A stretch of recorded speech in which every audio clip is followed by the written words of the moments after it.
কত সময় আমাদের চলে যায়। মুয়াজ্জিন সাহেব মসজিদের মধ্যে আযান দেয়, হাইয়া আলাস সালাহ,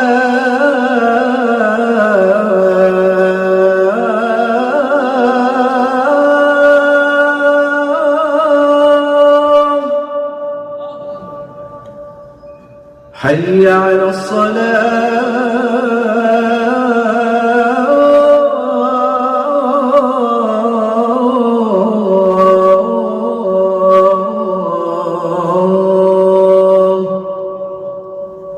মুয়াজ্জিন সাহেব মসজিদের মধ্যে আযান দেয়, হাইয়া আলাস সালাহ, নামাজের জন্য আসো।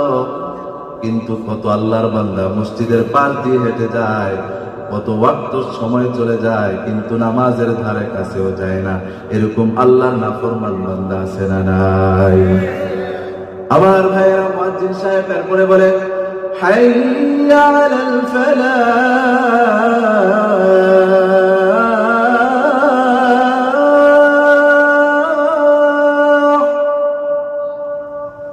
حي على الفلاح।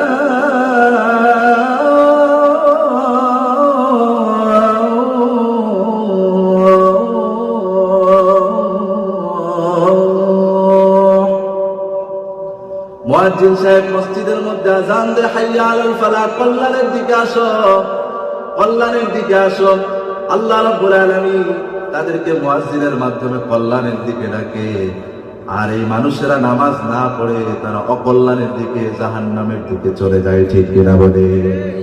এরপরে মুয়াজ্জিন সাহেব ফজরের সময় মুয়াজ্জিন সাহেব একটা অতিরিক্ত শব্দ বলে, অন্যান্য আযানের চাইতে, আসসালাতু খায়রুম মিনান নাওম, আসসালাতু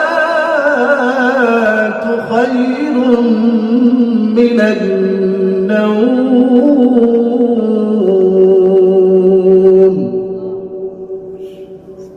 মুয়াজ্জিন সাহেব ওই ফজরের সময় তাকে ডাকতে থাকে, ঘুম থেকে নামাজ উত্তম, ঘুম থেকে নামাজ উত্তম। কত মানুষ এই কথা শোনার পরেও তারা ঘুমিয়ে থাকে। ঠিক কিনা বলে? আমার